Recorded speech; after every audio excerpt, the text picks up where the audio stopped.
함께 은혜 나눌 하나님 말씀은 에베소서 5장 22절에서 33절까지 말씀, 29절에서 33절만 우리가 함께 합독하도록 하겠습니다. 시작. 누구든지 언제나 자기 육체를 미워하지 않고 오직 양육하여 보호하기를 그리스도께서 교회의 함과 같이 하나니 우리는 그 몸의 지체임이라.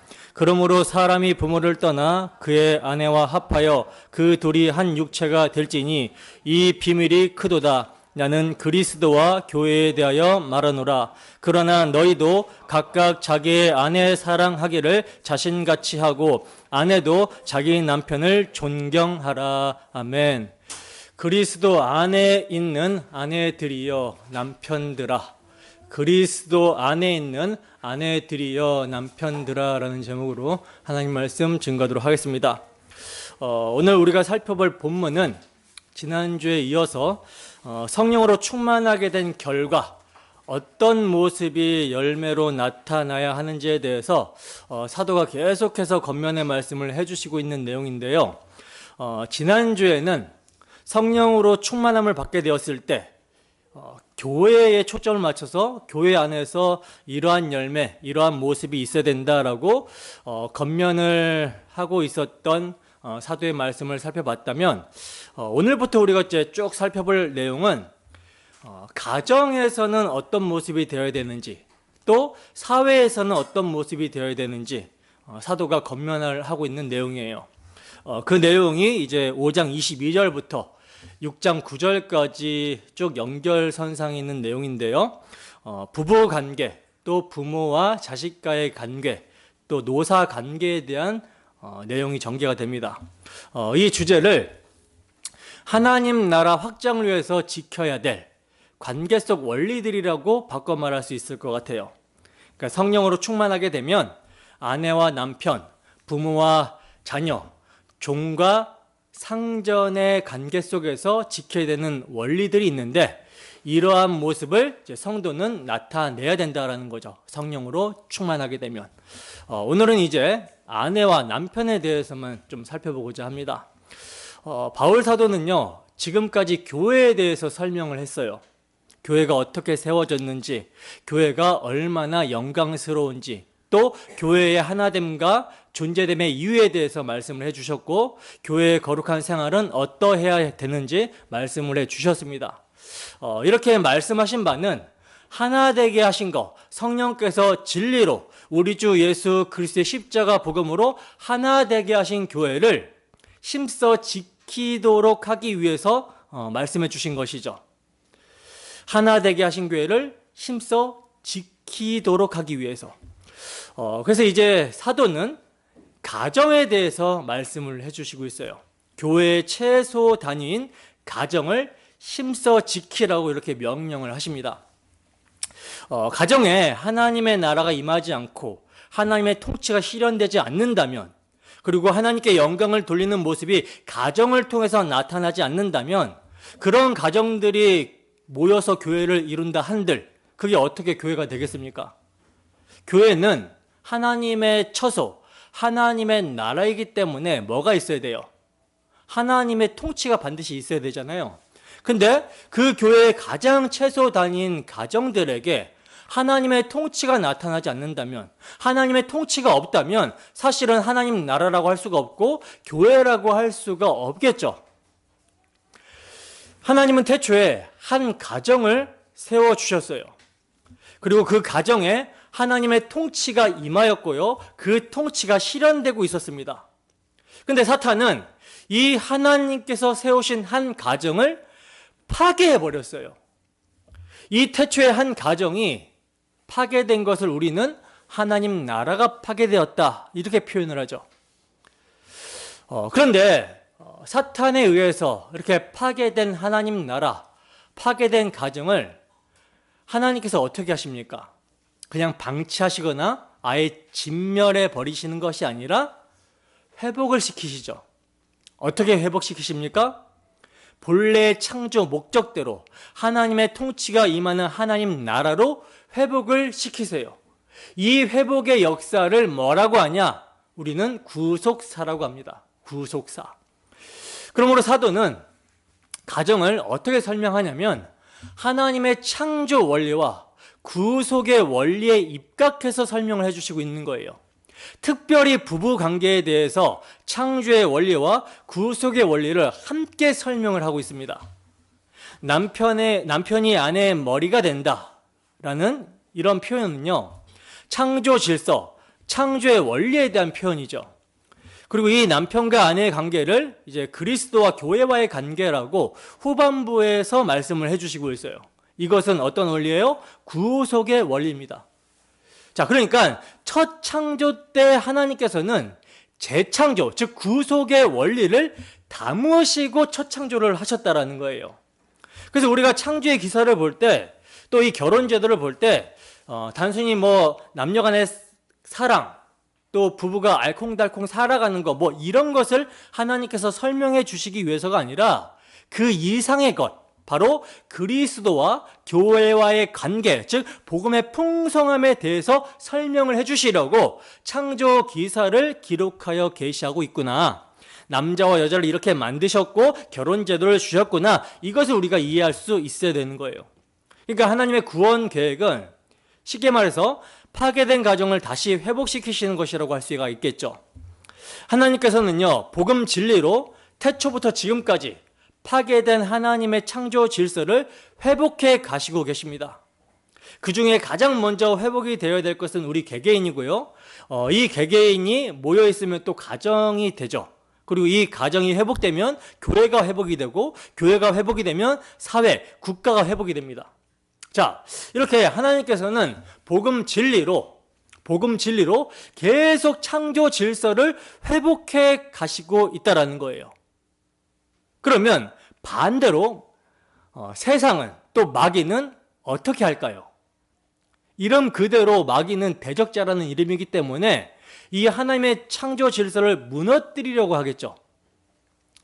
여러분, 하나님께서 파괴된 당신의 나라를 회복시키시고 창조 질서를 다시 세우시기 위해서 사용하시는 것이 복음 진리라고 말씀을 드렸어요. 그러면 이 창조 질서를 무너뜨리기 위해서 마귀가 어떻게 하려고 할까요? 무엇을 무너뜨리려고 할까요? 복음 진리를 무너뜨리려 하겠죠. 그래서 사탄은요, 아주 간교하게도 교회 안으로 침투해서 복음 진리를 훼손시키고 있습니다. 그래서 자유주의 신학이 태동이 되는 거예요. 마귀의 신학이 인문학과 철학을 바탕으로 정립하여 기독교 안으로 침투를 합니다. 그리고 이렇게 기독교 안에 세속 사상, 철학이 침투하여 들어오면 뭘 훼손시켜요? 뭘 변질시킵니까? 복음을 훼손하고 변질을 시켜버려요. 그래서 복음이 변질이 되면 어떤 일이 발생하게 되느냐? 교회가 세속화되는 일이 발생하게 됩니다. 교회가 세상으로부터 구별되어야 되는데, 그리고 세상 풍조를 본받지 않고 분별해야 되는데 그대로 받아들여서 세속화되는 일이 발생하게 된다는 거예요. 여러분, 우리가 분명하게 알아야 되는 것은요, 복음은 오직 하나, 성경적인 복음밖에 없습니다. 성경적인 복음밖에 없어요. 그 외에 조금이라도 다른 것이 들어가게 되잖아요. 그럼 이것은 다른 복음이 되고요, 이 복음의 변질은 반드시 교회를 세속화되게 만듭니다. 교회가 이 시대를 분별하고 구별되어야 되는데 세상을 닮아가게 돼요. 세속화가 일어나게 된다는 거죠. 자, 교회가 이렇게 돼버리면, 세속화돼버리면 세상은 어떻게 되겠습니까? 더 심각하게 부패가 급속도로 일어나게 되는 거죠. 사회의 공정, 정의, 상식이 완전히 무너져 버리게 됩니다. 그러니까 교회는 진리의 마지막 보루라는 거예요. 절대적인 가치와 기준을 가진 진리의 마지막 보루가 교회입니다. 절대 변하지 않는 보수적 가치를 끝까지 고수할 수 있는 것은 교회밖에 없어요. 그런데 이 교회 안에 복음 진리가 훼손이 되어 무너지니 당연히 뭐가 무너져요? 창조 질서도 무너지게 되겠죠. 하나님께서 일반 은총 가운데 남겨두신 사람의 양심, 도덕성 이런 것들이 무너지게 되는 거예요. 아, 창조 질서 그런 게 아니었구나. 남자, 여자만 있는 것이 아니라 제3의 성도 있구나. 이런 얘기가 왜 나오냐? 복음 진리를 수호하지 못하고 신학이 무너졌기 때문입니다. 자유주의 신학이 들어오면요, 복음 진리가 변질이 되고 창조 질서가 무너지게 됩니다. 자유주의 신학은 시대적 사상이 이성 중심으로 변하면서 사람의 이성이 최고다, 사람의 이성으로 모든 걸 판단할 수 있다라는 것을 중심으로 일어나거든요. 그래서 이 자유주의 신학이 내어놓는 게 뭐냐? 자유주의라는 것이 이성으로부터 발달이 되기 때문에, 이성이 최고다라는 사상으로부터 발달하게 되기 때문에 그 이성 중심적인 사고가 내놓는 괴물이 두 가지가 있는데, 하나는 진화론과 하나는 유물론적 사상이에요. 근데 이 진화론과 유물론적인 사상이 어디에 들어가느냐? 신학에 침투합니다. 그래서 신학을 변질시켜요. 이렇게 되면 어떻게 돼요? 창조 질서가 무너지게 되죠. 그리고 그렇게 교회가 세속화되면 온 국민이 이 세속 사상에 젖어들게 되는 거예요. 그리고 무엇이 형성이 되냐? 세속 문화가 형성되게 됩니다. 뭐 대중음악을 만들거나 대중영화를 만들든지 또 드라마나 매스컴을 통해 다 이런 시대 정신과 하나님을 대적하는 반기독교적인 사상을 집어넣으면서 이것이 점점 보편화되게 되는 거예요. 그래서 이렇게 시대 정신으로 하나님을 대적하는 사상이 보편화가 되게 되면 정치권에서 법률을 만들 때 어떻게 만들겠어요? 정치권에서 법률을 만들 때 여론을 조성하고 여론을 봅니다. 그래서 법률을 제정할 때도 이 무너진 문화와 사상 속에서 만들어지게 되는 거예요. 그렇게 되면 악법들이 만들어지겠죠. 하나님을 대적하는 악법들이 만들어지겠죠. 창조 질서를 거스르는 그런 악법들이 만들어지게 됩니다. 사람의 양심을 마비시키는 악법들이 만들어지게 돼요. 자, 이렇게 악법이 만들어지면 창조 질서를 파괴시키기 시작하겠죠. 그리고 개중에 복음 진리를 사수하는 소수의 교회가 그거 아니다라고 목소리를 내게 되면 어떻게 합니까? 법으로 억압하고 박해를 하게 되는 거예요. 그래서 진리를 말하는 목소리를 막아버리면 세상이 어떻게 될까요? 온통 암흑천지가 되어버리고 마는 것입니다. 소돔과 고모라처럼. 그래서 제일 중요한 게 뭐냐? 교회 안에서 복음을 사수하는 거, 복음을 지키는 겁니다. 복음을 지키면요, 창조 질서를 지킬 수가 있어요. 근데 복음 없이 창조 질서를 지킬 수 있을까요? 복음 없이 창조 질서를 지키려고 하면요, 이건 아무 힘이 없습니다. 복음이 구원을 주시는 하나님의 지혜이고요, 능력이에요. 성령께서는 복음을 통해 권능으로 역사하십니다. 성령께서 복음을 통해 권능으로 역사하실 때, 이때 복음을 부끄러워하지 아니하고 자랑하게 되고 담대하게 되고 진리의 목숨을 걸게 되는 거예요. 그래서 우리는 이 복음 진리를 수호하고 이 복음 진리를 근거로 우선적으로 뭘 해야 되냐? 가정을 회복해야 되는 것입니다. 성경에서 나오는 가정들을 보면요, 대부분 문제가 있죠. 가정은 하나님 나라의 축소판이기 때문에 마귀가 가정의 공격을 최우선적으로 합니다. 그래서 동성애도 결국은 가정 문제로 들어가게 되고, 페미니즘, 여성 우월주의 이런 것도 결국 가정 문제로 창조 질서를 거스르게 만들어 버려요. 결국은 이런 식으로 마귀가 가정을 공격하게 되는데, 믿음의 조상들의 가정도 많은 공격을 받았다라는 거죠. 이것을 한 6가지로 간단하게 말씀을 드리면, 첫 번째, 아담의 가정이 공격을 받았어요. 아담의 첫째 아들 누굽니까? 가인이 동생 아벨을 때려 죽이죠. 자기 의로 제사를 했었던 가인, 그리고 동생을 시기하여 죽였던 가인. 그리고 두 번째 가정은 노아의 가정인데, 이 노아의 가정에도 함이요, 자기 아버지의 수치를 드러내버립니다. 은혜를 받았으면 덮어줘야 되는데 덮어주는 것이 아니라 드러내버리죠. 또 아브라함의 가정도 문제가 있었어요. 아브라함의 아내 사라의 여종 하갈이 그 주인을 멸시합니다. 사라는 언약의 주인이잖아요. 이 언약의 어머니를 멸시하는 내용이 나오고, 또 나중에 하갈의 아들인 이스마엘이 언약의 아들인 이삭을 멸시하는 내용이 나오고 있어요. 그리고 사무엘 집안도 문제가 있었죠. 사무엘의 아들 요엘과 아비야가 뇌물을 받고 판결을 굽게 하는 그런 일들을 자행했습니다. 그리고 엘리 제사장의 가문, 그 집안에서도 이제 엘리의 아들 홈리와 비나스가 제사를 멸시하고 성적인 타락을 저질렀어요. 또 우리가 잘 아는 다윗의 집안도 문제가 심각했죠. 다윗의 집안도 암논이라고 하는 아들이 이복 동생 다말을 강간을 합니다. 그리고 이 강간을 복수하기 위해서 동생 압살롬이 누이에 대한 복수로 그 암논을 죽여버려요. 그리고 나아가 아버지를 대적하죠.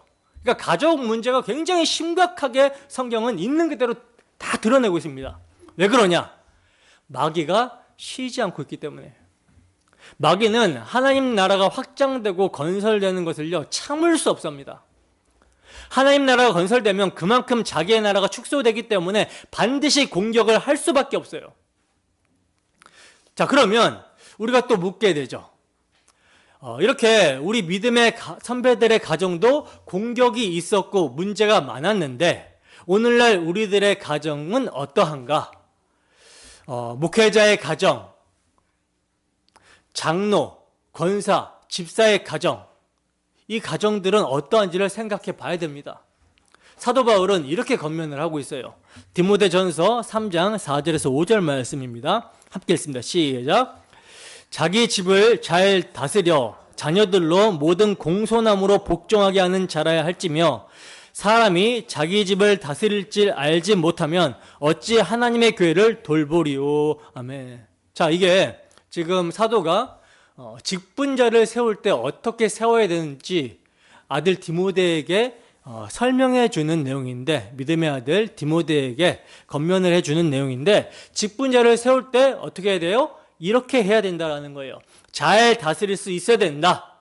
자녀들을 잘 다스리고 가정이 평안해야 된다라는 것을 사도는 말씀을 합니다. 사람이 자기 집을 다스릴 줄 알지 못하면 어떻게 하나님의 교회를 돌볼 수 있냐, 다스릴 수 있냐. 그러니 가정은 하나님의 교회의 축소판이고 이 가정들이 모이면 교회를 이루게 되는데 이 교회는 천상의 하나님 나라, 완성된 하나님 나라를 보여주는 이 땅의 하나님 나라죠. 그러니 가정에서부터 다스림이 잘 이루어져야 된다라고 하는 거예요. 사도가 말씀하고 있듯이 때가 점점 악해지고 있습니다. 마지막 때에 대적 마귀는요, 우는 사자와 같이 삼킬자를 두루 돌아다니며 성도들의 가정을 공격할 거라는 거예요. 특별히 우리 자녀들이 목표가 되고 있습니다. 자녀들이 학교에서든지 또 학원에서 또 그들이 즐기는 어떤 놀이, 문화 이런 것들을 통해서 많은 공격을 받고 있어요. 그러니까 그리스도인, 믿는 성도들은 이 점을 좀 주의하고 관심을 기울여야 되는 것입니다. 우리 아이들이 무엇을 보고 있고 무엇을 듣고 있고 어떤 가르침을 받고 있는지 주의와 관심을 가져야 되는 거예요. 교회와 가정은요, 별개가 아닙니다. 어떤 사람들이 이것을 나눠서 생각해서 교회 생활만 잘하면 되지 하고 교회에서는 신앙이 있는데 근데 집에 돌아가면 바뀌어요. 다르게 행동을 합니다. 이렇게 돼서는 결코 안 된다라는 거죠. 공예배가 끝나고 집에 돌아가게 되면 교회를 떠나서 집에 온 것이 아니라 예배당을 떠난 것으로 인식을 하셔야 돼요. 왜냐? 교회는 가정에도 여전히 존재하기 때문에. 그래서 가정교회가 또 이루어지면서 거기서 예배자의 삶을 살 수 있어야 되는 것입니다. 우리 삶 전체가 예배고 우리 한 사람 한 사람이 교회이기 때문에 우리는 우리의 가정이 또 내가 어떻게 살아가고 있는지를 늘 돌아봐야 되는 거예요. 자, 그러면 이제 아내들에 대한 말씀을 보도록 하겠습니다. 아내들에 대한 말씀. 자, 문맥이 성령으로 충만함을 받아라. 그 받은 결과가 어떤 것인지 이렇게 이어지고 있는 문맥이라고 말씀을 드렸어요. 성령으로 충만함을 받은 결과 교회는 변화가 되어지죠. 그 변화가 처음에는 교회에서 일어납니다. 그래서 교제가 변하게 되고 예배가 변하게 되고 감사하는 삶이 되고 그리스도를 경외함으로 서로 섬기며 복종하는 삶을 살게 된다. 이렇게 사도는 교회가 성령 충만을 받으면 이런 열매가 나타나야 된다. 이렇게 권면을 했고요.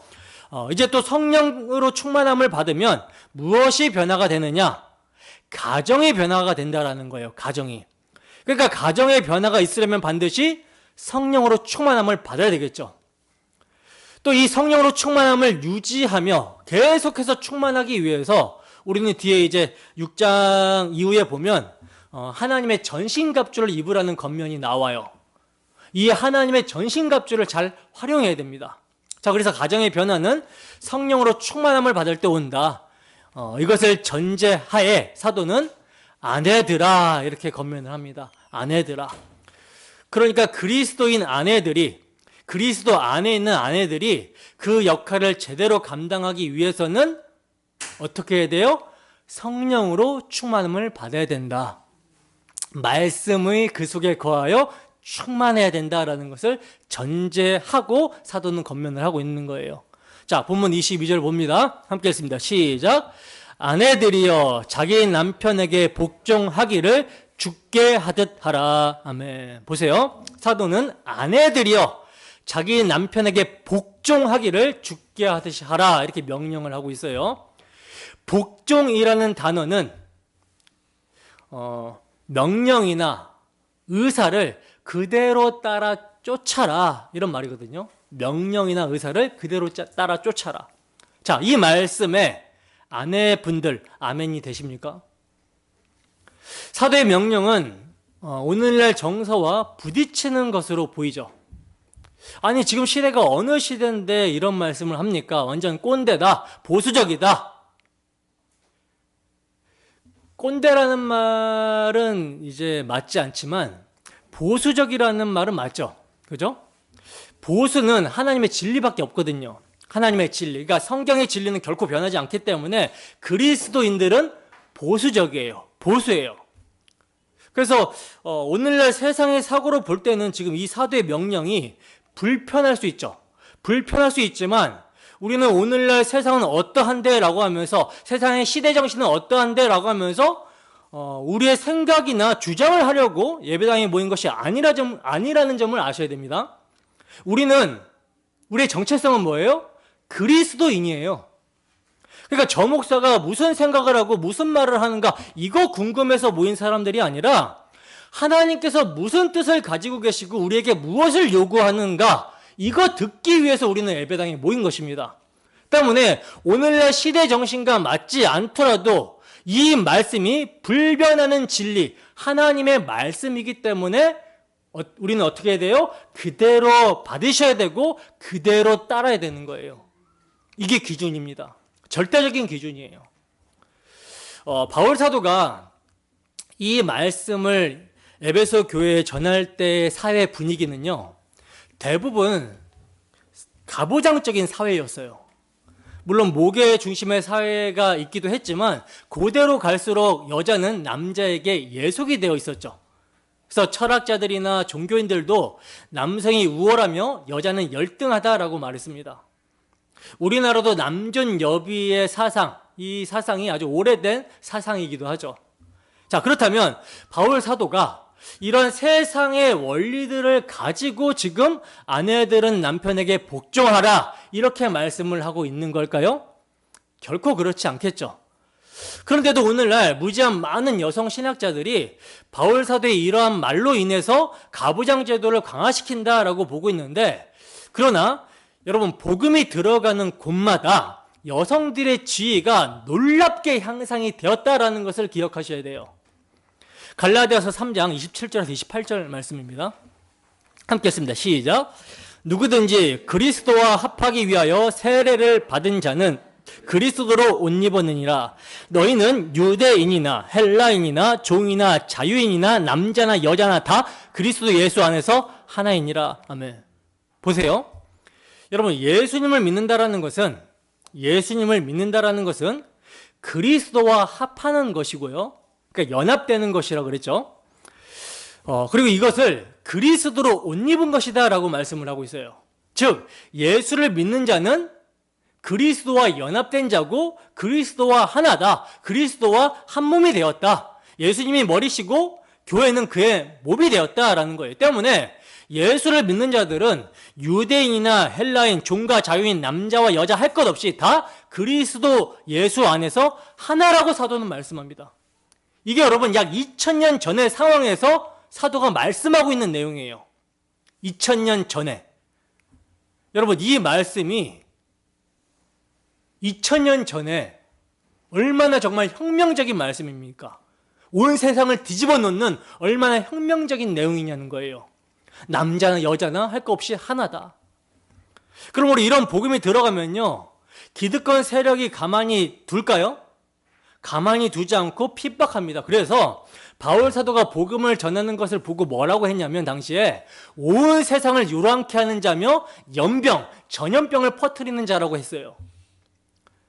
이 당시에 유대인과 이방인의 벽이 얼마나 높았는지 사도들이 이방인에게 성령이 임하는 것을 보고서야 이방인에게도 우리와 같은 구원을 베풀어 주셨구나라는 것을 인정할 정도였고요. 더구나 종과 자유인이란 도저히 함께할 수 없는 신분의 벽이 있었습니다. 또한 여자와 남자도 얼마나 심한 차별과 편견이 있었는지 유대인들의 기도 중에 감사 기도 중에 하나가 뭐냐면 여자로 태어나지 않아서 감사다라는 거였어요. 이런 모습은요, 유대인뿐만 아니라 이방인들도 마찬가지였습니다. 근데 여자가 남자와 하나라는 거, 얼마나 혁명적인 내용입니까? 그리스도 예수 안에서. 자, 그런데 왜 이렇게 혁명적으로 여자나 남자나 그리스도 예수 안에서 하나다라고 여성의 지위를 격상시킨 바울 사도가 아내들에게 자기 남편에게 복종하기를 죽게 하듯 하라고 이렇게 명령을 하고 있는 걸까요? 왜? 자, 이건요, 성경에서 아내와 남편의 관계, 즉 결혼에 대해서 도대체 어떻게 말씀을 하고 있는지를 좀 생각을 해봐야 되는 거예요. 여러분, 결혼이라는 것 자체가 인간이 만들어내고 고안해낸 게 아닙니다. 하나님께서 태초에 한 가정을 만들기 위한 방법으로 결혼을 제도로 주신 거예요. 하나님의 나라를 세우기 위해서 아담과 하와를 만드셨잖아요. 그러니까 결혼 제도는 하나님 나라를 보여주는 장치였다라는 거죠. 가정을 통해서 하나님 나라인 교회를 계시하고자 모델로 삼으신 구속 원리가 결혼 제도에 포함이 되어 있는 것입니다. 그래서 그리스도와 교회와의 관계처럼 아담과 하와의 관계도 그러해야 된다는 거예요. 자, 그리스도는 여러분 교회의 머리죠. 그리고 교회는 그리스도의 몸입니다. 질서상으로는 머리가 어디에 있어요? 몸인 교회의 위에 있죠. 하지만 소중함은 똑같아요. 머리만 소중하고 몸은 소중하지 않다? 아니죠. 몸이 없이 머리만 있을 수는 없습니다. 이건 온전하지 않은 거예요.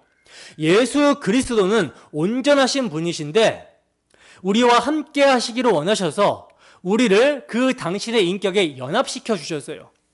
그래서 우리를 하나님의 신부, 자기의 몸이라고 하신 것입니다. 한 몸으로 만들어 주신 거예요. 우리는 결코 그러한 존재가 아닌데 그렇게 만들어 주시고 동등한 가치로 평가를 해 주셨다라는 거죠.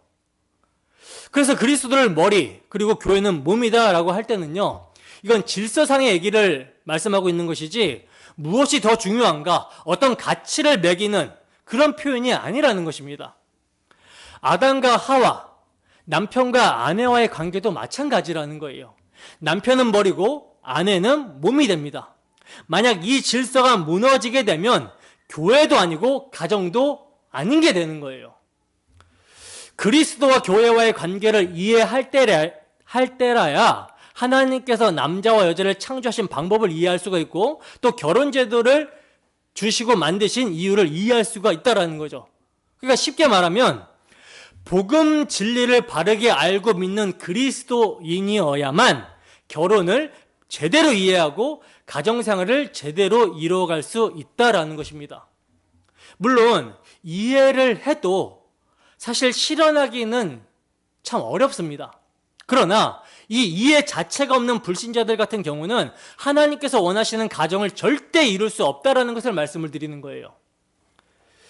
아내분들, 여성분들, 남편에게 복종하라는 말씀이 어떻게 들리십니까? 어떻게 들리시나요? 거부감이 듭니까? 그런데 지난주에 분명 그리스도를 경외함으로 피차 복종하라는 말씀을 우리는 들었고, 이것을 들었을 때 그 말씀이 맞아, 피차 복종해야지 라고 분명히 이렇게 다짐하고 그랬을 거예요. 그죠? 근데 남편에게 복종하라는 것은 왠지 거부감이 들면서 이건 기분 나쁘다, 이거 문제가 있는 거죠. 아니, 같이 살지 않는 교회 안에 우리 형제 자매에게도 피차 복종하라고 할 때 아멘 했어요. 그렇게 해야지, 맞지. 근데 남편에게는 조금 그런데 이렇게 거부감이 든다라는 것은, 이건 실질적으로 함께 살면서 기득권 싸움을 하기 때문에 자존심 문제가 걸려있다라고 생각을 하는 것 같아요. 성경적 복종에 대한 인식의 부재일 수 있고, 복종을 일반적 개념으로 이해하고 오해해서, 또는 교만과 불순종 때문일 수도 있습니다. 거부감이 드는 것, 그런 느낌이 드는 것이. 여러분들이 남편과 아내의 관계를 바르게 이해하기 위해서는요, 첫 번째 결혼 이야기를 생각해 봐야 되는 거예요. 첫 번째 결혼 이야기. 하나님께서 태초에 한 사람 아담을 창조하셨어요. 그죠? 아담을 창조하시되 어떻게 창조하셨습니까? 하나님의 형상대로 창조를 하셨습니다. 그리고 그에게 뭘 주시냐면 돕는 배필을 지어주시죠. 그 돕는 배필이 하와예요. 그래서 하와를 짝지어 주셨는데, 이 하와는요, 여자는 아담을 창조하신 것과 같은 방법으로 창조가 되지 않습니다. 어떻게 창조가 됩니까? 아담을 깊이 잠들게 하시고 아담의 몸의 일부, 갈빗대 하나를 취해서 살로 덮으셔서 하와를 만드세요. 그래서 하와를 보게 된 아담의 첫 마디가 뭐예요? 이것은 내 뼈 중에 뼈요, 살 중에 살이다. 이렇게 아내를 보고 내 일부다라고 했단 말입니다. 당신은 내 몸입니다. 이렇게 얘기를 했어요. 자, 자기 몸은 여러분 다 사랑하죠. 그죠? 절대로 함부로 대하지 않습니다. 너는 내 몸이니까 머리인 나보다 못해, 이런 뜻이 절대로 될 수가 없다라는 거예요. 그래서 이는 내 뼈요, 뼈 중에 뼈요, 살 중에 살이라는 것은요, 당신은 나의 전부입니다 라는 그런 표현이죠. 이 원리에 입각해서 바울 사도는 자기 아내를 사랑하는 자는 자기를 사랑하는 것이다, 이렇게 말씀을 했던 거예요. 자, 그런데 사도는 이 남편과 아내의 관계가 비밀이다라고 그러죠. 비밀. 그러니까 하나님께서는요, 그리스도와 교회와의 비밀을 설명하기 위해서 아담으로부터 하와를 그런 방법으로 지어주셨다는 거예요. 아담을 깊이 잠들게 하시고, 이 잠듦은 죽음을 메라포하는 거거든요. 그러니까 아예 아담을 죽여버리셔서 그 가운데 아담의 몸의 일부인 갈비뼈를 빼서 여자를 만들었다는 거죠. 근데 이게 그리스도와 교회의 비밀을 설명하기 위해서 그렇게 하셨다는 거예요. 본문 31절에서 33절 말씀입니다. 함께 했습니다. 시작. 그러므로 사람이 부모를 떠나 그의 아내와 합하여 그 둘이 한 육체가 될지니 이 비밀이 크도다. 나는 그리스도와 교회에 대하여 말하노라. 그러나 너희도 각각 자기의 아내 사랑하기를 자신같이 하고 아내도 자기 남편을 존경하라. 아멘. 보세요. 사도는요, 단순히 남녀간의 결혼 이걸 얘기하기 위해서 하나님께서 아담과 하와를 창조하신 것이 아니다라고 합니다. 그럼 뭘 위해서냐? 복음을 설명하기 위해서다. 그래서 이 비밀이 크도다라고 하잖아요. 나는 그리스도와 교회의 관계를 두고 말하는 것이다. 자, 그런데 사도는 그러나라고 그러죠. 교회와 그리스도에 대해서 말하는 거다라고 하면서 그러나 너희도라고 그래요. 무슨 말이냐면, 내가 이 큰 비밀, 그리스도와 교회에 대해서 말한다라고 해서 이걸 우리에게 적용 안 해도 되겠네 라고 생각하지 말라는 것입니다. 그래서 그러나라고 하면서 지금 그리스도와 교회에 대해서 말하는 것이 너희에게 말하는 것과 같은 얘기니 똑같이 적용을 하라는 거예요. 그래서 너희도 각각 자기 아내 사랑하기를 자신과 같이 하고 아내도 자기 남편을 존경하라. 그러니까 남편을 존경하라, 남편에게 복종하라는 명령을요, 세상에서 생각하는 것처럼 뭔가 억압적이고 강제적이라고 생각할 필요가 없는 게, 남편이 아내 사랑하기를 자신처럼 한다라고 했잖아요.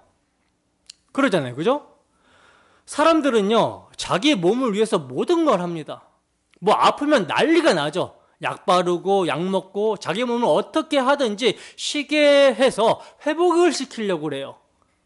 그러니까 이와 같이 아내가 힘들고 또 어려움이 있거나 부족한 것이 있으면 어떻게 자기 몸처럼 최선을 다해서 사랑하며 보호하고 지켜준다라는 거죠.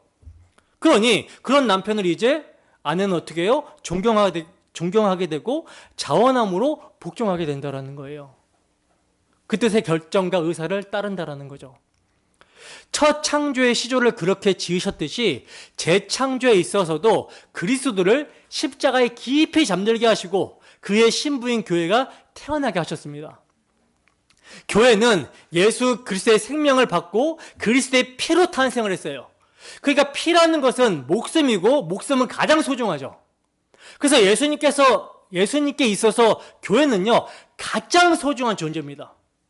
그리스도께서는 교회를 위해서 다른 것이 아니라 자기 생명, 자기 자신을 주셨어요. 자신의 어떤 힘과 권세를 주신 것이 아니라 자기 생명, 자기 전부를 주셨다라는 거죠. 그래서 주님께서는 이렇게 말씀하시죠. 요한복음 6장 53절에서 55절 말씀입니다. 함께 하겠습니다. 시작. 예수께서 이르시되 내가 진실로 진실로 너희에게 이르노니 인자의 살을 먹지 아니하고 인자의 피를 마시지 아니하면 너희 속에 생명이 없느니라. 내 살을 먹고 내 피를 마시는 자는 영생을 가졌고 마지막 날에 내가 그를 다시 살리리니 내 살은 참된 양식이요 내 피는 참된 음료로다. 아멘. 보세요. 우리 주님께서는 내 살을 먹고 내 피를 마셔라. 그래야만 너희 속에 뭐가 있다? 생명이 있다라고 말씀하시죠. 예수님의 살과 피를 먹고 마시라는 말씀, 그래야 생명이 있다라는 말씀은 어떤 의미입니까? 내가 너희의 죄를 대신하여 대속의 피를 흘린다. 내가 내 몸을 찢는다. 그러니 너희는 이 사실을 믿고 너의 죄가 나로 인하여 용서됨을 믿고 하나님과 화목하라. 영생을 누리라. 이거예요. 그래서 예수 그리스도에게 있어서 교회는요, 살 중에 살이고 뼈 중에 뼈입니다. 그러므로 그리스도께서 교회를 사랑하시는 것은 자기 자신을 사랑하시는 것이 되는 거예요.